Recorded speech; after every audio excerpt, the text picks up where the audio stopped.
on the screen.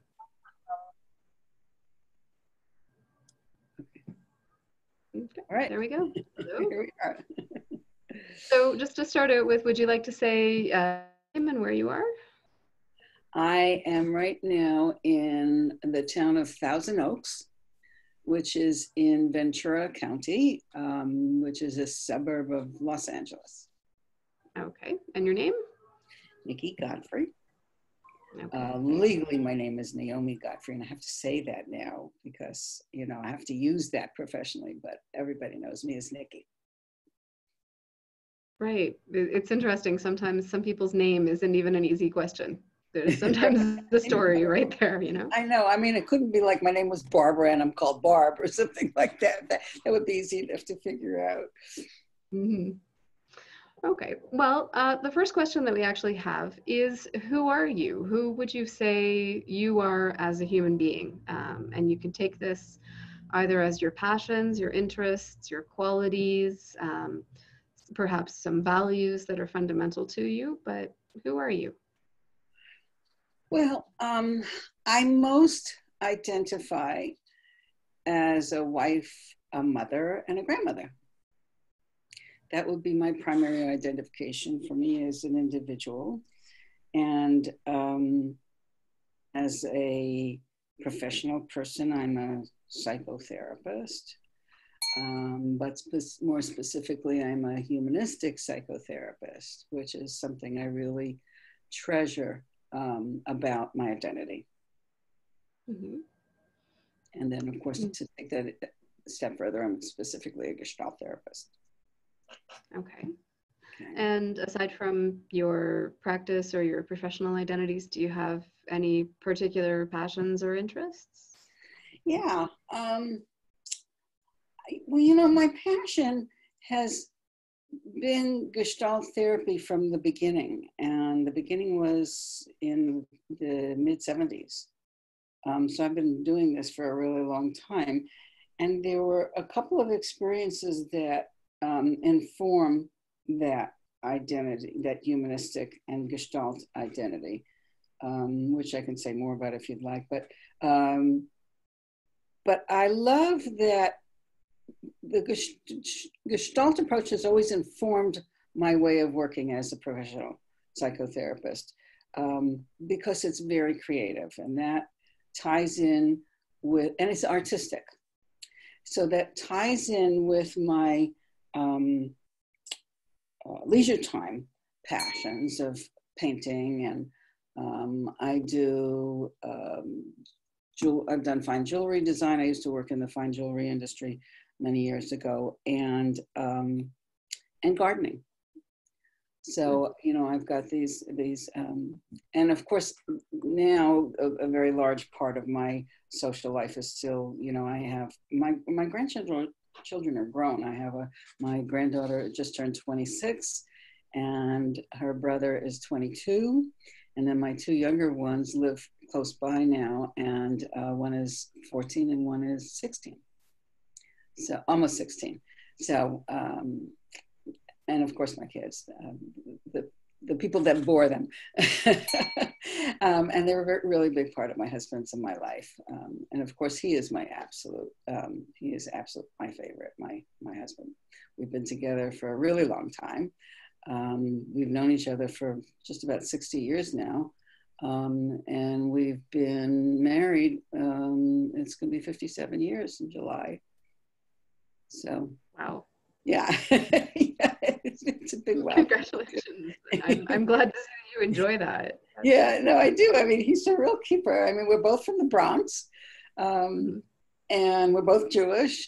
So our families are very much alike. Our family backgrounds, our extended families, and so forth. So that part's really neat. But yet we have our own. He is not artistic at all. He's an athlete. And we just seem to blend the two, and it's great. So, okay. Yeah. Well, one of the other questions that we have is, who would you say, out of your different parts of your life, what other human being has had the most impact on who you are and how? Well, I think that my dad probably has had the most impact. And that's mostly from the aesthetic aspect of my life. I grew up, they tell me that they thought I was going to be some kind of child prodigy because when I was 2 years old, I started picking out tunes on the piano. So they started me with piano lessons when I was the tender age of 6. And of course, I quickly lost interest. I've always had a piano in my house, including now, since we're married. My husband is totally non-musical and tone deaf. But I do love to sing, and that's my other artistic passion, is my choral singing. I started singing part music when I was a little girl, because my dad had us singing rounds and that kind of thing. And he was in the original Robert Shaw Collegiate Chorale. And I had the good fortune of, when I was a little girl, I used to attend dress rehearsals with him. And at that time, Toscanini was still alive. And for those who don't know, Toscanini was probably one of the greatest conductors that ever lived. So it was really, I think of it now, it still gives me chills to think that, I got to hear Toscanini conduct in an empty concert hall, which, the sound is always better when it's empty. So that was a real privilege for me. And so I always wanted to follow in his footsteps. So when I was in the 7th grade, when I entered the 7th grade, I went to all girls junior high and high school until we moved out here when I was 16. So I was in my senior year. It was the first time I'd gone to co-ed school. But anyway, to go back to the 7th grade, they started a glee club. So I got into the glee club, and then I got into the glee club in high school. And then I guess the only time I didn't sing was that year, that senior year in high school that I came out here. They didn't have a glee club in the school that I went to. But then when I started my undergraduate work at UCLA, Roger Wagner, who's a very famous choral conductor, was on campus then. And so I auditioned and I made what was called the a cappella choir. And so we sang, we sang at Royce Hall, which was, a famous concert hall on campus. And then they built the Dorothy Chandler Pavilion, the LA Music Center. And I think that was the time. Yeah, I had just graduated, but I got into the Roger Wagner Chorale. So in the chorale, I got to sing at the opening of the Chandler Pavilion. So that's really cool. And then they kind of upped the ante, and I didn't quite make the next audition for the Master Chorale. And so there was a couple of years that I sang with some other people, a couple of other choruses that were kind of minimal. But then I guess it's probably been about 10 years now, I got into a group that I really love singing in. It's called the LA Zimria Chorale. Zimria in Hebrew means festival. So I've been singing with that group for, I don't know, about 8 or 9 years, and we're still going strong. So we do Jewish or Jewish themed music or Holocaust. Our director is considered amongst what we call the righteous Gentiles. He has recovered a lot of music from the Holocaust. And so it's a lot of fun. And there's about 40 of us, and our concert season has been curtailed for this year now with the virus and that kind of thing. So I've been missing the singing a lot. It's one of the things I've been missing, the singing a lot. So it's not the same thing to sing individually. No. The concert of being, I don't know if you play an instrument or do anything like that, but that concert of doing that thing together, it's like being on a team, and it's very special. So that's me. And so all of that came originally from your father? Originally from my dad. He was always very musical. He always sang. He prided himself in being able, I guess he had kind of a peer little chorus that he had with friends, and he claims that he had some friends that were tone deaf, and he was able to get them to sing, and they sang together. I'm sure it wasn't worth any entry fee to get to hear them. But I grew up hearing that, and specifically, he had a quartet that included himself as the bass, and my mother, who was his older sister, who was the soprano, and my mother was the alto, and then his younger sister actually had a really deep voice, so she sang tenor. So I used to hear them singing a lot growing up. And I remember, you know, we didn't have cars like we have today. So we would travel up to what we called the country then. But it would, mostly we used to go to a place called Monroe. It's just outside of New York City. Now it's considered a suburb of New York City. But when we used to ride in the car, we used to all sing together and that kind of thing. So, but I married a man who was tone deaf. So unfortunately, the one thing I would have loved to have done is to have been able to sing with my husband, but no, more he should keep quiet when we sing. Because I don't think he can get more than about a half a dozen notes before it goes off key. But he's I won't sing for you. I'll just spare you that. I'm not really a snob about it, but you know, holding a tone is essential. Holding a tune, rather. There's some bare minimum requirements. Yeah. I've always admired people who do have those abilities, though. I've recognized my own limitations. Oh, that's cool. So another question that we have would be, what event or circumstance would you say has really shaped who you are? Has there been?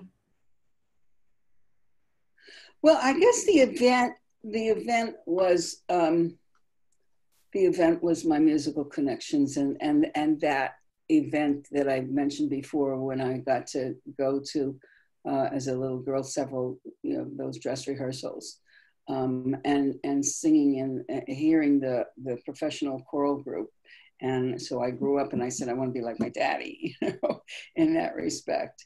And yeah, so I you know, aesthetically, and I was around art growing up. My uncle, my father's older sister's husband, was an artist. In fact, I was told that he studied with Miro. I didn't particularly love his paintings growing up. I didn't appreciate them, but now I do, because I'm not sure if I was going to an art gallery that I would necessarily buy them, but they have some emotional connections for me. I have one painting in my living room now that I remember looking out of the living room window in my aunt's house, and the uncle that paints. And it was, you know, it was a side street in the Bronx, and it's kind of like, it's a snow scene, but it's the snow is melting. It's not like fresh snow and you see all these lovely, but the thing that stands out for me about it, aside from that, it reminds me of that view that I used to see, but has the aerials on the roofs of the houses, you know, the TVs in those days. They had, you know, if you had TV with an outside aerial, you know, you were in. so that's on there. So my artistic endeavors are really the things that I have the most passion about. And it gives me my passion about working in Gestalt therapy, because I do really consider psychotherapy an art form. I mean, I know it's based on some science and all that, but the creativity of the Gestalt approach and all of that. And I really love doing art therapy, which I really learned most from Violet Oaklander and Jan Ruckert. And the kind of flowing quality of Gestalt therapy, that the rules that you have to follow don't seem as specific to me as if I was doing a more psychodynamic approach. Mm-hmm. So how did you get into Gestalt? How did that happen for you? That's an interesting You story. could have gone to music school. You could have gone through for arts. Well, I could have gone to music school, but I didn't think I was good enough. So I figured, let the music just be. Oh, and I also couldn't figure out what I could do professionally. I didn't think I was good enough to be a professional musician. And so the other thing I could have done with music was be a school teacher, but I didn't want to be a school teacher. So I majored in sociology, and I got involved with, working with people. And what influenced me? Well, I think I was maybe, I don't know if I was still in junior high school, or maybe I had just started high school, but there was a book that came out by a fellow by the name of Robert Linder, and it was called The 50-Minute Hour. And what it was 3 case studies that he presented. And the one that stands out that I remember actually was, I realize now that it was about a bulimic woman, but he talked about this lady that used to eat till she literally vomited and she would get so stuffed she would pass out and that kind of thing. And that was just fascinating to me about, what was behind all that. If I remember correctly, I think she had been sexually abused as a child, kind of thing. So at that time, the only thing I knew about, a mental health professional was to be a psychiatrist. And then I found out I would have to go to medical school and become a doctor, and I'd have to I probably would get in way over my head mathematically. So I blew that one. Plus, it wasn't that common for women to become doctors anyway in that day. So, but I did go to I did go to UCLA, and then after my second daughter was born, I entered grad school at Cal State Northridge. And they had a humanistic program. They were mostly Rogerian oriented. I don't know. I don't even know that people know who Carl Rogers was anymore. But anyway, the approach was interesting to me. But in one of my classes, somewhere I had heard about Gestalt therapy. And so in one of my classes, we had to bring in a person in some approach. Somebody told me that this gal, Lena Petraka, was on the staff at the counseling center on campus, and that she was a Gestalt therapist. So she came to class, and the gal that volunteered to work with her used to cry all the time. And I remember when I was a little girl and the kid would come in and they would cry in school, it really would get me upset, but I'd get this big lump in my throat because I would feel sorry for him. But the word was, you don't cry in school. And here's this gal, and she's crying all the time. And I said, if I was in statistics, I could understand crying, but I couldn't understand what was going on that made her cry. I mean, it wasn't necessarily that she was hearing a case that was touching her or anything like that.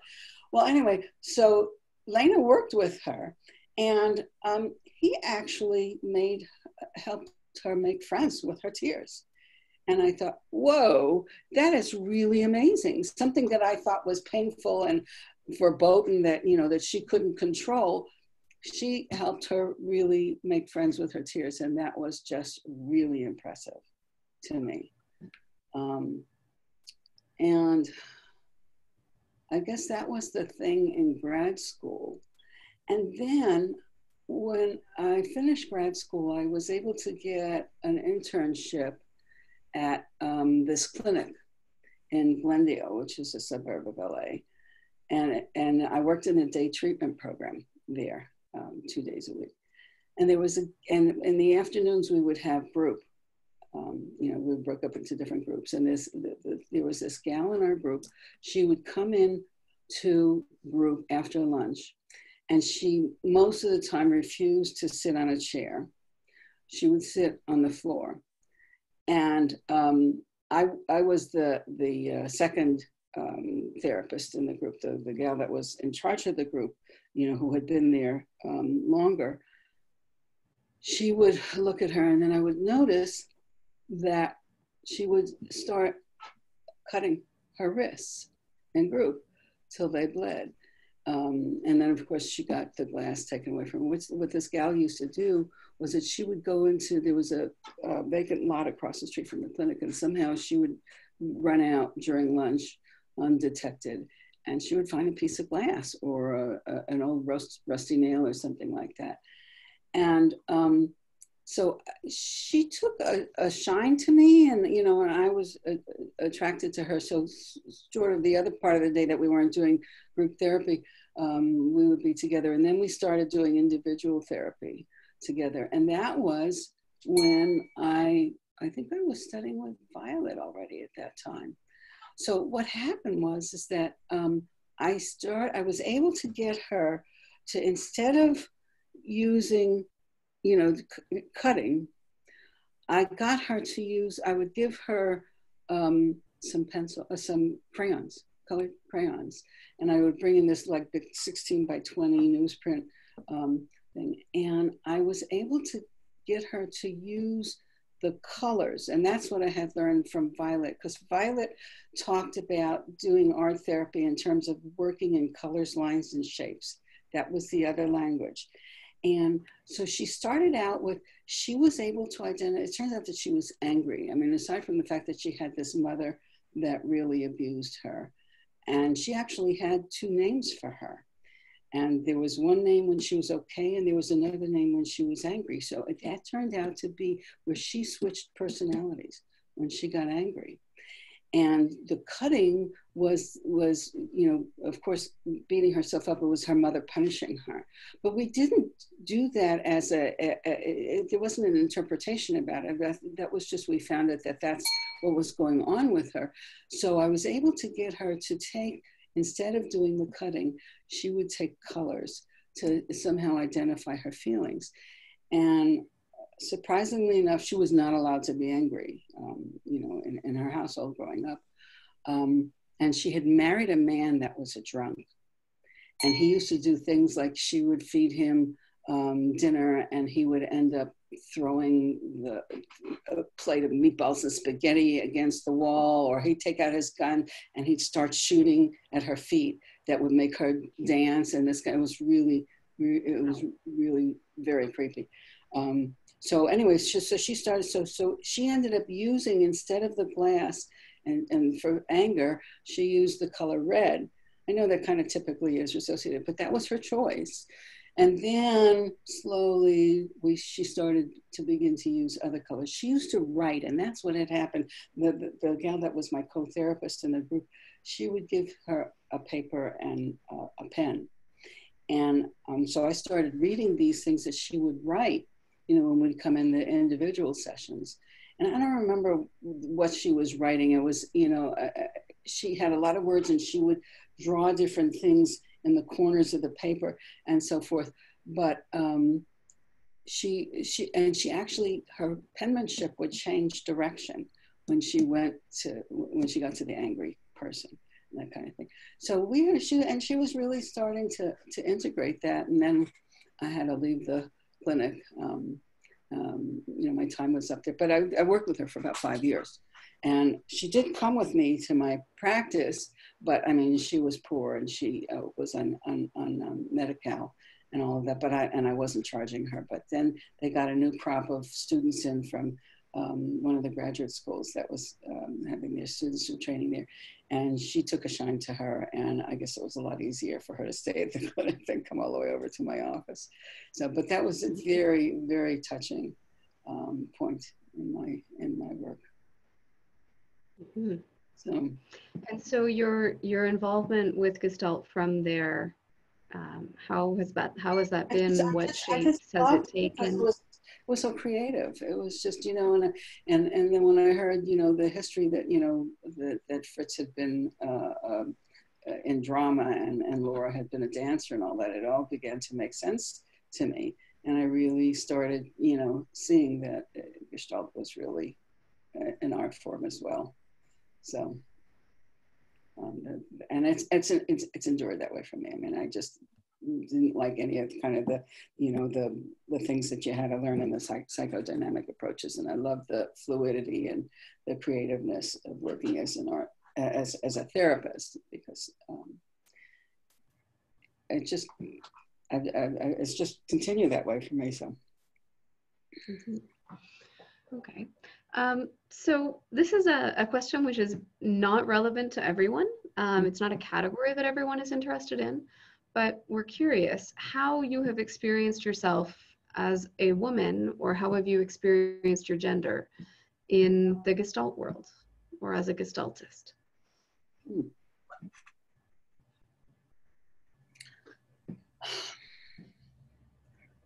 You know, when I was in grad school and started working as a therapist, it was not common for women to be working outside the home. So it was important for me to be able to work. When I went to high school, you know, that was even more poignant in that division of labor and identity and so forth. And my mother always worked outside the home, but that was more, it was an economic necessity. It wasn't, and I had determined that even though sometimes when I think back about it, it was a little bit hard for me in my childhood, you know, being in a daycare situation and that kind of thing. But I didn't want to just, you know, that was in those days, they had that TV show, Father Knows Best, and that kind of thing. And I just didn't want to be like the wife on Father Knows Best and that kind of thing. And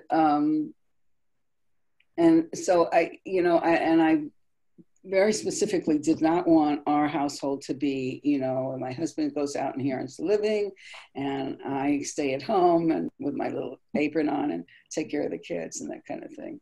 And then I didn't know what I would have done once they, you know, didn't need me so much, like when they were in high school and so forth. So I think that was the thing, that my identity as a woman was not so distinct as it was like in Father Knows Best. That it wasn't I saw that as too confining.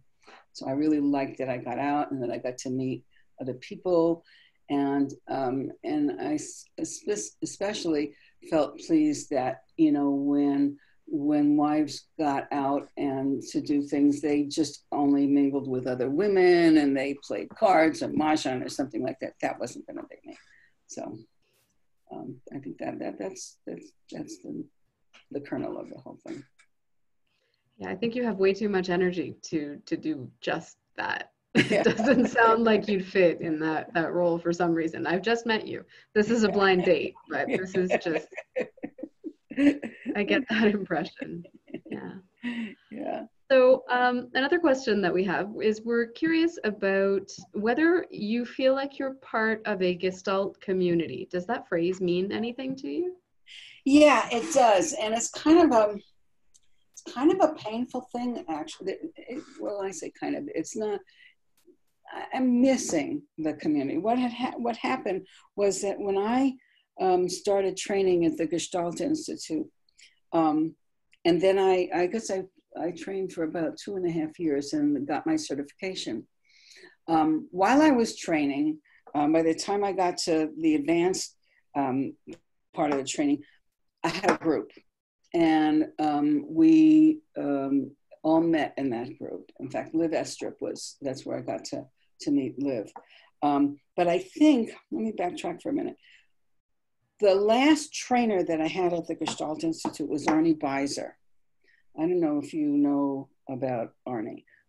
And he was like, I guess he was probably, I mean, all of my trainers were really a great influence in my life, but Arnie was the most for me. I mean, he was such an amazing person and such I'll use the term mensch, because there was something, he was able to blend this being real, even though he was so exceptional in terms of his humanness and his brilliance. Somehow there was no separation. You know, he didn't stand on a pedestal or put himself on a pedestal, and he more than deserved it. But he was able to,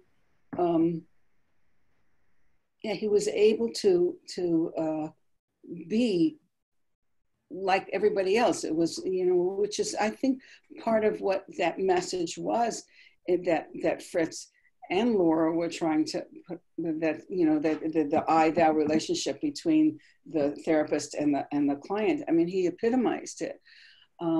So anyway, then after we had him, and all the people had gotten their certification, they were going to have the group continued leaderless for about a couple of years after that. And then couple of people died, and then other people kind of left the group, and the group disintegrated. But that group went on for a good few years, and that was really special. But I found myself sort of without a home, even though strangely enough, the fellow that I interned with was a fellow by the name of Ralph Dunlap, and he had also been through the Gestalt Institute, but he also was with a group of people that they had been in practice together for many years. Most of them had been therapists at Kaiser, and they had left Kaiser, and they were all in private practice, and they were all working together. But I was an MFT, and the group was, there was one psychiatrist in the group, and then a couple of psychologists, and then LCSWs. And I was an MFT. One of the guys in the group was somebody that I really did not like. And when he died, I said, yay.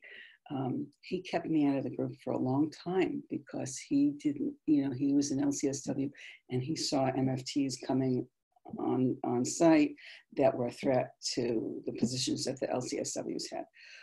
So he kept me from the group. And then finally, I guess Ralph challenged him and said, enough is enough. She certainly would qualify, and they never had any specs that you had to be, the other disciplines. So I came into the group, and it was really a neat group. And the group, actually is only one other original member in our group now, but we're still a multidiscipline group. We meet every week to consult, and we've gotten into some of our own stuff, not to the extent that I used to with my Gestalt group, because we used to blend doing consultation with one another and doing therapy with one another.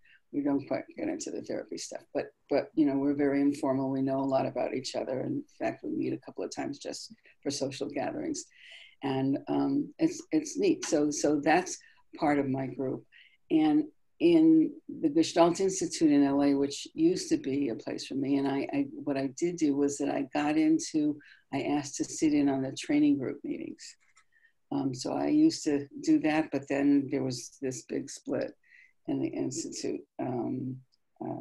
I think Bob mentioned it on his interview, that between him and Gary Yantif and so forth.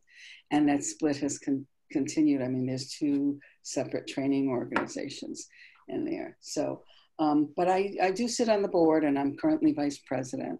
And it's not the same. There's no people from Bob's group. There's still kind of that division. All the other people on the board are from Gary and Lynn's training and PGI and that kind of thing. But at least it's a home that I still can have in Gestalt therapy. Not quite the same, but it's there. I guess the difference is I don't see these people socially like I used to with my old group and all of that. So, so those are my professional homes. And then of course, I have my family, which is amazing. And I still have some good friends. In fact, I just spoke to her today. She's about to become a great grandmother. But I met her, when we were freshmen at UCLA, when we were 16. So, and now we're in our 70s. So.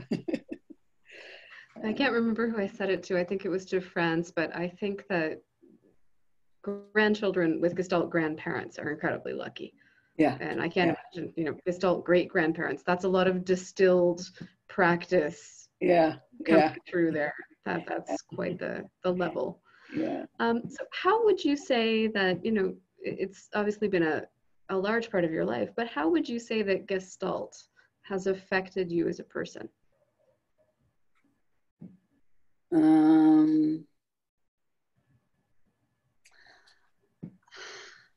don't know. I'm having a hard time putting words to that. I guess I don't quite see myself as an authority as a person. Yeah, I don't see myself as an authority. I kind of like, and I feel as if I can be who I am, that I'm not stuck. And that was pretty much like I had mentioned earlier, that I was not the typical housewife or that kind of thing. So like my husband and I, we have a very egalitarian relationship, and always have. And I only look up to him physically because he's a foot taller than me. And emotionally, you know, we're very close, and we have very different interests, but we're still very close, and even more so now, with which has made, you know, has really helped us in this, being separated now with this virus thing that's going on. So I'm glad I don't live by myself, and that I have him, and that I like him, and I like being with him, and same for him.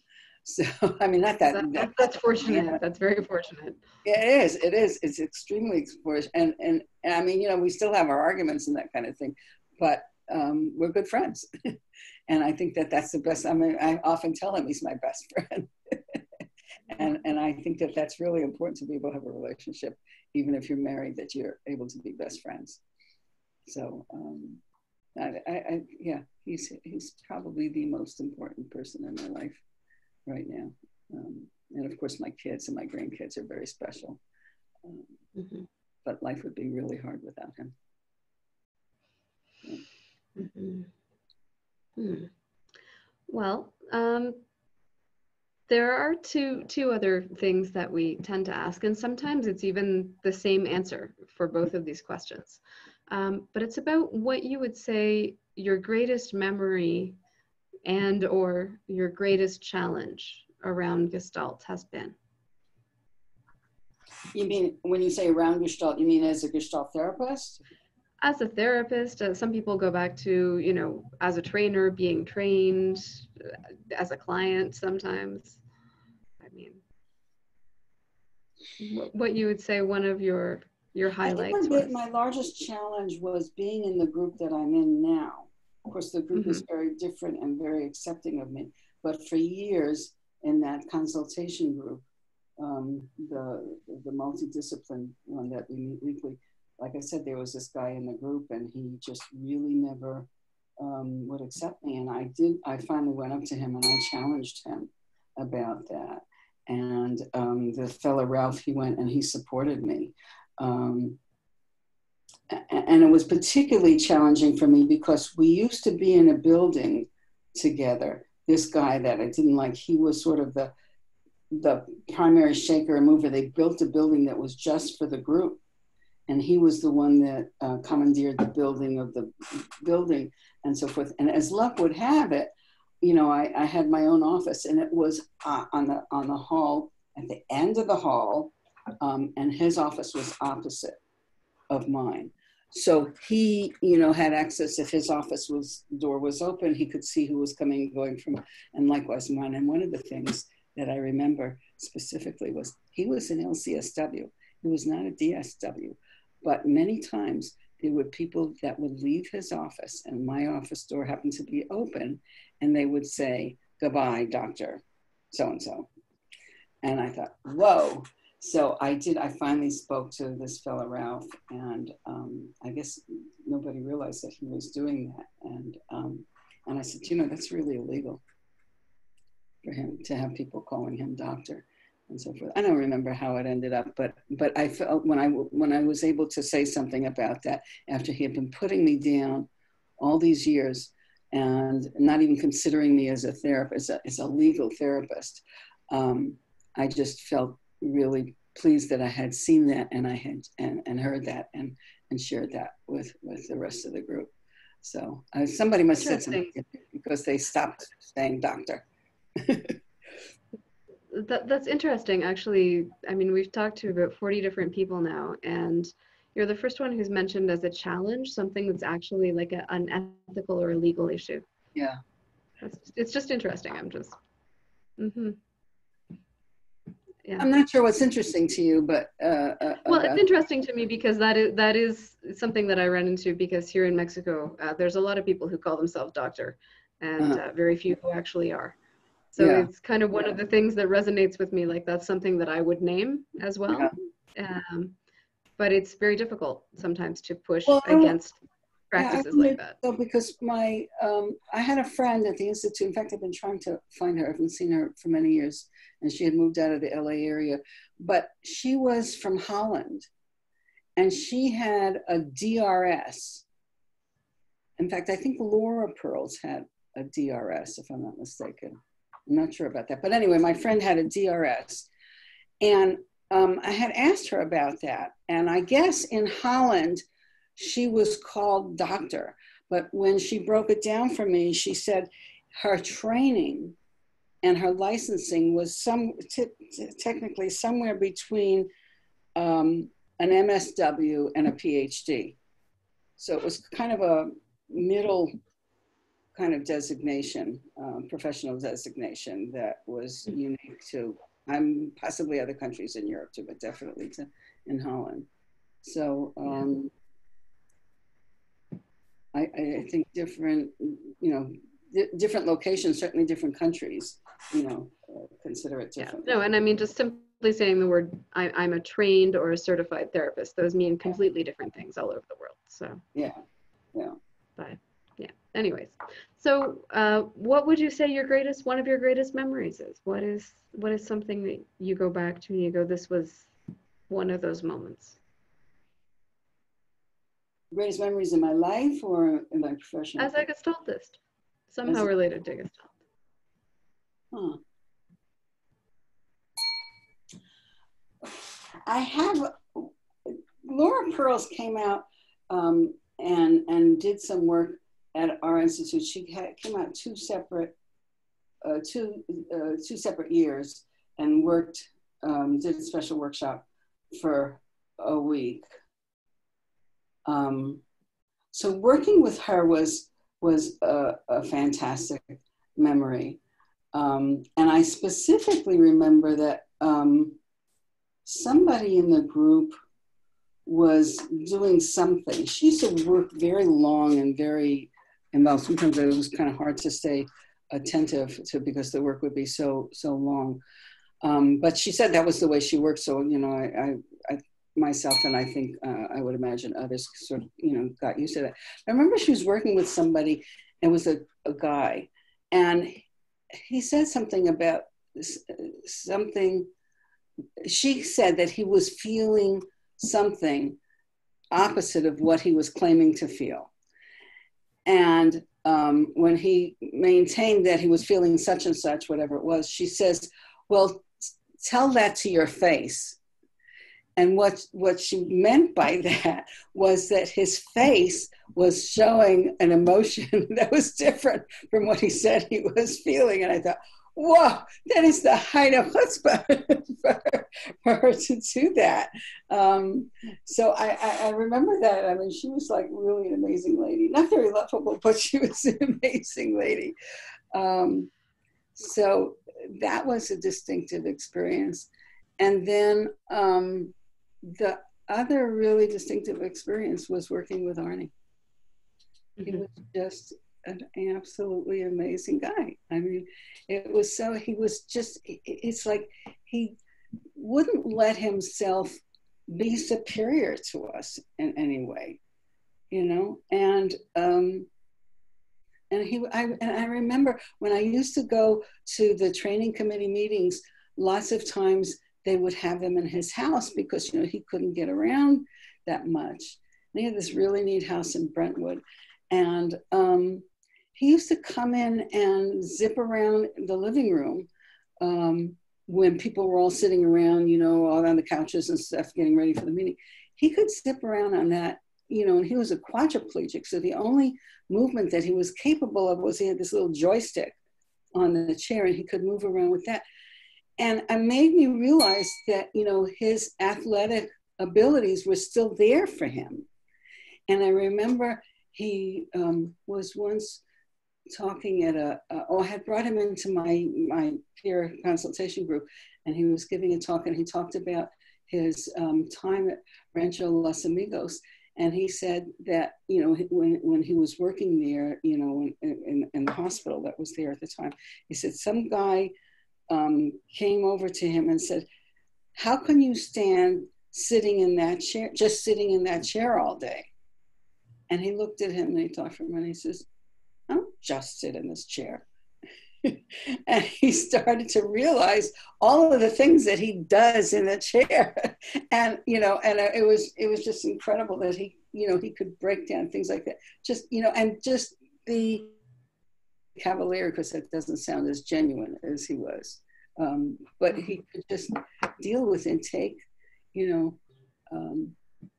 things. He can deal with things and just be with them, just, like you and I may just walk into the bathroom if we have to go to the bathroom, and his life was so constrained. So I think he was probably the most inspirational to me. Wow. Well,